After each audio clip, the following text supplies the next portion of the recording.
변호사님, 제 이혼 결정했는데요. 저희 배우자는 평소에도 굉장히 성격이 쿨한 스타일이고 만약에 이혼하게 된다면 자기가 다 양보한다고 이렇게 얘기를 했기 때문에 아마도 재산 분할이나 양육비 이런 거 제가 원하는 대로 많이 해줄 거예요. 아주 큰 착각입니다. 막상 이제 이혼 소송 하려고 하잖아요. 그러면 2만 원 더 주기 싫은데요? 하면서 이혼할 때가 되면 작은 거 하나로 다툼이 커지기도 하거든요. 그리고 두 번째는 뭐냐면,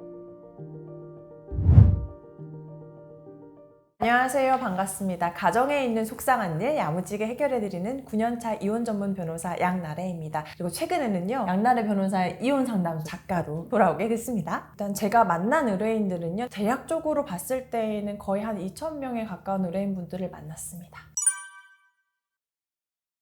오늘은요, 이혼하는 부부들이 많이 하는 착각에 대해서 제가 한번 말씀드릴 거고요. 그리고 또 이혼 결심했을 때 상담은 어떻게 받아야 되지? 소송 절차 중에 뭘 중요하게 생각해야 되지? 고민하실 것 같아서요. 그 부분도 함께 다뤄보도록 하겠습니다. 일반적으로 처음에 제가 이혼 소송을 시작할 때에는요, 상대방의 일방적인 유책으로 인해서 이혼을 하는구나 라고 생각이 드는데, 또 소송을 진행하다 보면 그런 말 있잖아요. 양쪽의 이야기를 다 들어봐야 진짜 사실관계가 파악된다, 이런 말이 있듯이 당사자가 느끼기에는 나의 큰 잘못이 아니지만 어찌되었든 상대방이 생각할 때에는 너만 피해자냐 나도 피해자야 하면서 양쪽에 어느 정도 불만을 다 가지고 있는 경우에 이혼 소송까지 이르고 있거든요. 가령 예를 들면 이런 거예요. 배우자가 나를 조금 무시하고 말을 함부로 한다고 해가지고 그게 유책사유라고 주장을 했는데, 알고 보니 내가 배우자의 돈을 펑펑 쓰는 거를 당연하다고 생각하는 거 있잖아요. 그러니까 나는 배우자가 나한테 생활비를 다 줬으니까 그럼 나한테 쓰라고 준 돈이니까 내가 사고 싶은 것도 사고 어디 가서 쇼핑도 하고 이러는데, 그걸 가지고 배우자가 너는 어쩜 그렇게 경제관념이 없는 거야 하면서 뭐라고 하는 걸, 왜? 나한테 돈 줬는데? 나 다 당연히 써야 되는 거 아니야? 남들 다 이 정도 써. 이렇게 내 행동이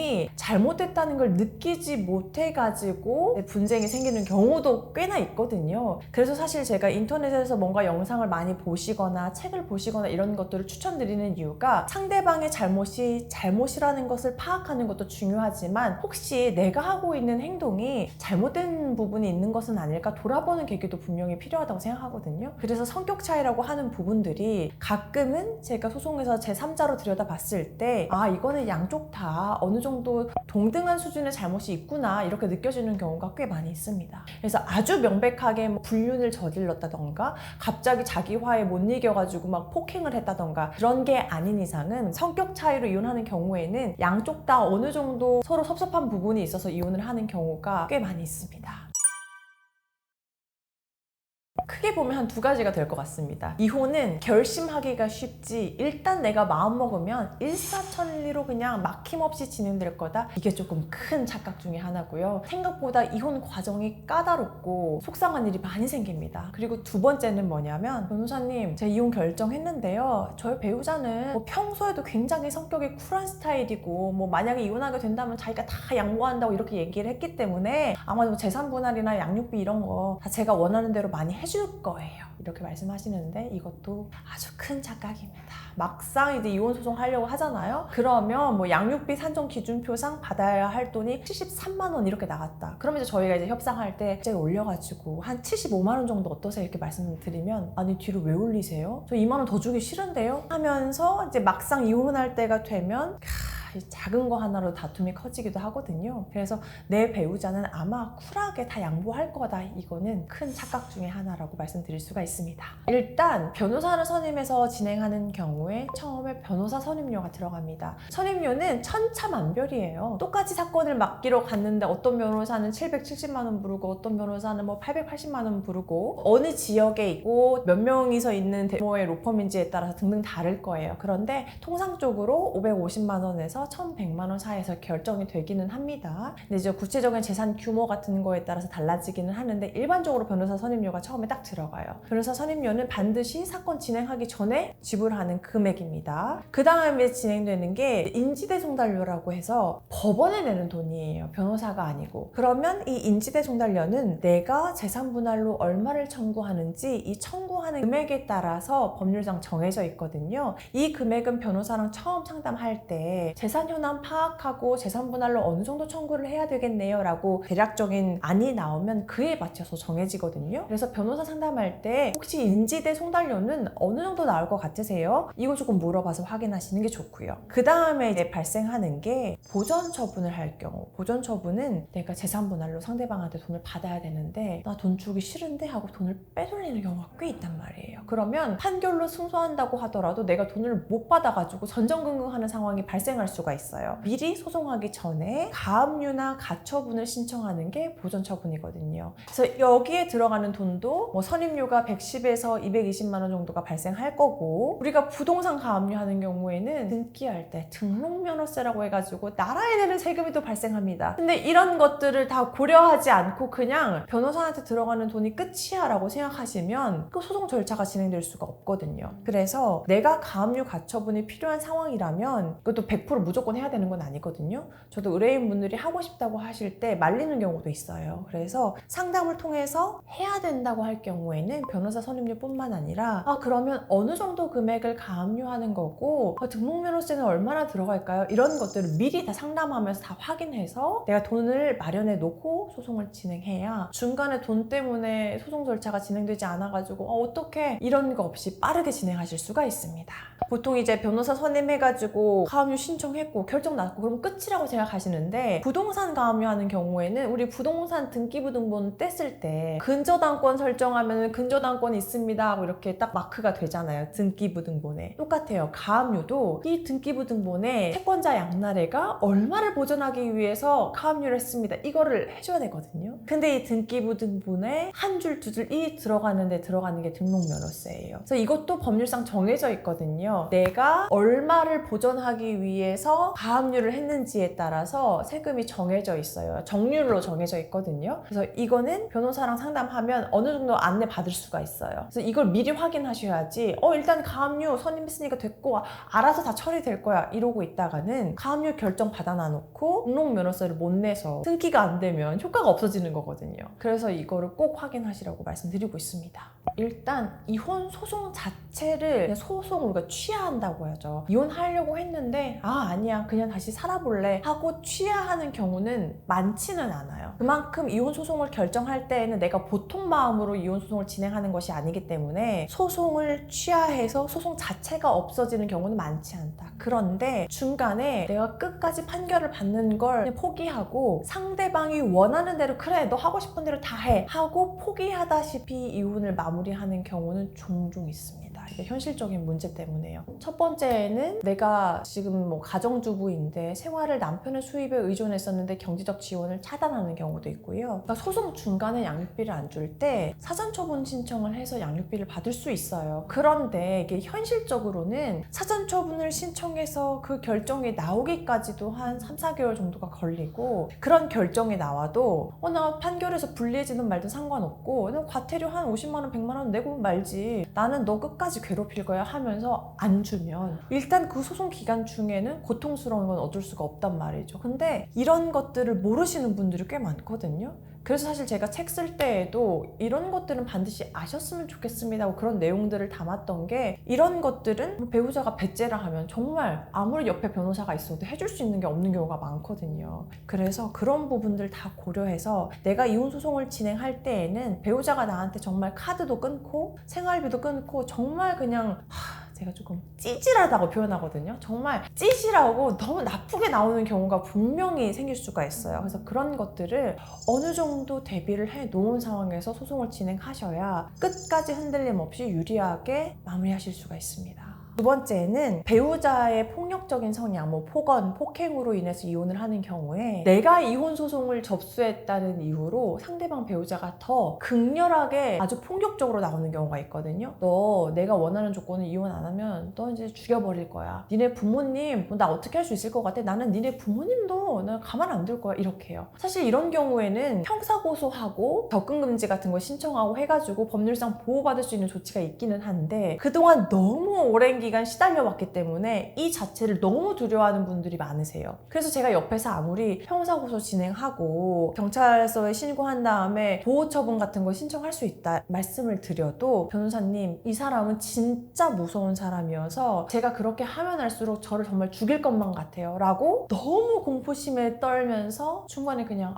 그러면은 저쪽이 원하는 조건으로 저 그냥 다 포기하고 이혼만 할래요 하시는 분들도 계시거든요. 그래서 이런 부분들은 제가 변호사가 옆에 있음에도 불구하고 내가 심리적으로 불안해가지고 그런 선택을 하는 거기 때문에 정신과 진료가 필요하면 제가 그런 치료도 적극적으로 추천해드리고, 그리고 내가 주변에 좀 정신적으로 의지할 수 있는 뭐 가족이라든지 친구라든지 그런 사람이 있는 상황에서 소송 진행하는 게 훨씬 좋습니다. 변호사를 법률상 선임하도록 강제되어 있는 것은 아니에요. 그리고 만약에 내가 혼인 기간이 정말 짧아서 자녀도 없고 재산 분할도 할 게 없고 그냥 유책 사유 누가 더 잘못해서 위자료를 받아야 된다 이 정도만 다투는 경우라면 변호사를 필수적으로 선임하지 않으셔도 된다고 제가 말씀드립니다. 그런데 내가 지금 양육권에 대해서 다퉈야 되고 재산 분할에 대해서 다퉈야 되는데 배우자가 재산이 뭐가 있고 또 내가 얼마나 받아야 될지 정확히 모르겠는 상황이다. 그런 상황이면 변호사 선임하시는 걸 추천드리죠. 실제로도 변호사 선임하지 않고 진행하는 경우에 판사님이 힌트를 주시는 경우가 많이 있어요.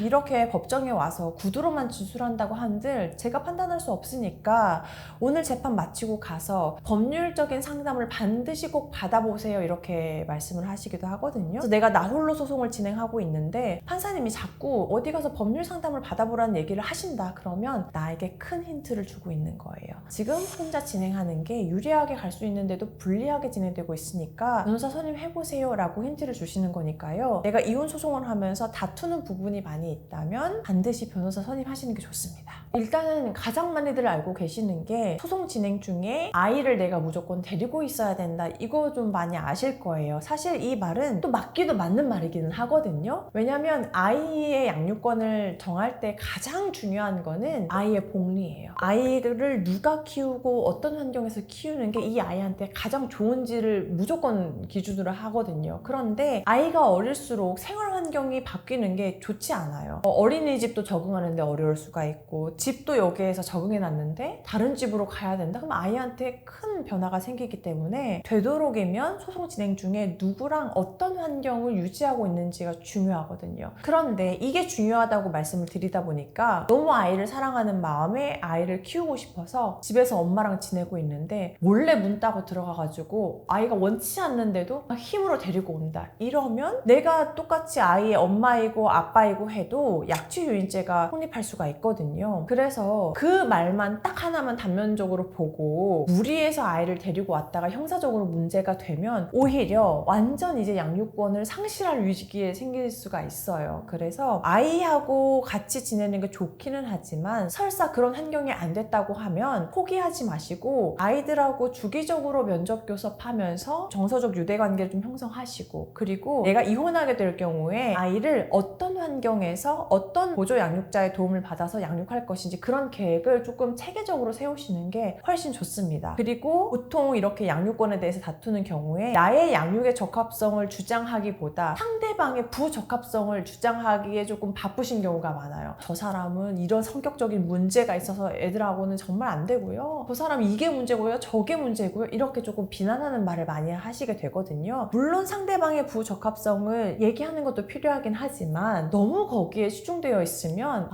이쪽 배우자는 너무 성향의 상대방을 비난하고 뭐 이런 데만 치중되어 있지 내가 어떻게 아이를 키울지에 대해서는 생각이 별로 없구나 이렇게 되면 또 불리해질 수가 있거든요. 그래서 그 두 가지의 균형, 이 사람의 부적합성과 함께 내가 어느 정도의 적합한지 균형을 맞춰서 주장하는 게 중요합니다.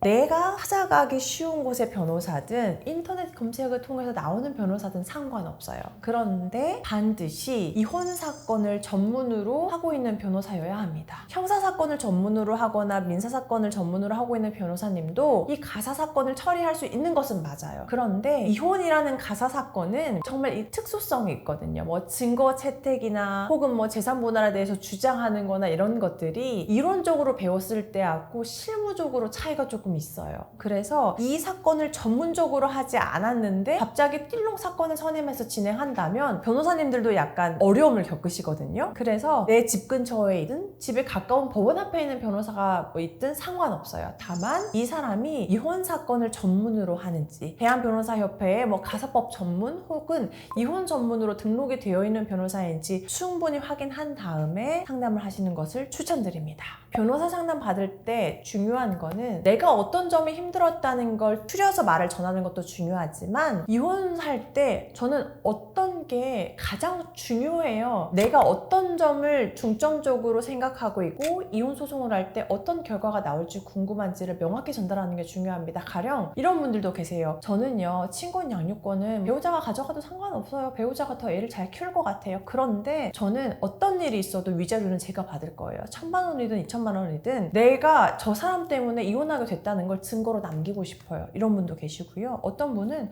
위자료 2, 3천만 원 다 필요 없고요. 저는 어떤 수를 써더라도 재산분할 많이 받고 싶어요. 이런 분도 계시거든요. 그런데 내가 원하는 바에 따라서 선택하고 집중해서 진행되기 때문에 많이 달라질 수가 있단 말이에요. 상담의 방향도 그렇고요. 그래서 내가 이혼을 원하게 된 계기, 그리고 무엇을 원하는지에 대해서는 사전에 충분히 고민하고 정리해서 상담 가시는 게 좋습니다. 모든 부분이 막힘없이 다 합의가 되었다면 저는 무조건 협의혼 하실 것을 추천드려요. 친권 양육권, 양육비, 재산분할 뭐 이런 게 물론 서로 누군가는 조금 양보를 했겠죠. 근데 그 범위가 서로 다 용인할 수 있는 범주 내에서 합의가 돼서 그래 어떻게 정하자 이렇게 오케이가 됐으면 협의혼 하셔야죠. 그런데 내가 저쪽에 어떤 조건을 제시했는데 좀 내가 명확히 다 알았는지 찜찜해. 재산분할로 1억을 받기로 하긴 했는데 분명히 내 배우자가 통장에 얼마 있다고 했는데 그게 아직 확인이 안 됐어. 이런 식으로 명확하게 내가 무언가 해결되지 않은 의문점이 있거나, 혹은 아니 나는 재산분할을 2억은 받아야 된다고 생각하는데 상대방은 2천만 원, 이게 갭이 너무 큰 경우 있잖아요. 그래서 합의가 명확히 되지 않을 때에는 소송 절차를 진행하셔가지고 서로 재산 현황도 다 확인하고 다툼이 있는 부분을 내가 더 강력하게 주장해가지고 받아들일 수 있는 부분은 좀 법률상 판단을 받는 방향으로 소송을 하시는 게 훨씬 좋을 수가 있습니다. 그런데 협의혼하고 소송의 딱 중간에 있는 게 조정이에요. 조정은 뭐냐면 내가 법원에 조정 신청서를 제출하면 법원의 조정위원이 양측의 주장을 보고 이 정도 선에서 합의하시는 거 어떠세요? 라고 좀 합의를 중재해 주는 거예요. 그런데 이거의 단점은 뭐냐면 한쪽이 배째라 난 절대 합의 안 할 건데 이러면 일방적으로 판결을 내리는 게 아니기 때문에 시간 낭비가 될 수가 있어요. 그런데 둘 다 어느 정도 조율이 되어 있고, 가령 뭐 재산분할만 나는 5천만 원 받고 싶은데 상대방은 3천만 원 준대, 이렇게 갭이 크지 않은 경우에는 조정 절차를 진행하면 좀 누군가가 객관적으로 개입해서 조율을 해줄 수가 있거든요. 그래서 어느 정도 조율이 됐는데 딱 하나만 뭔가 좀 조율이 되면 될 것 같다, 이런 상황이면 조정 신청을 통해서 마무리하시는 것을 추천드리고 있습니다.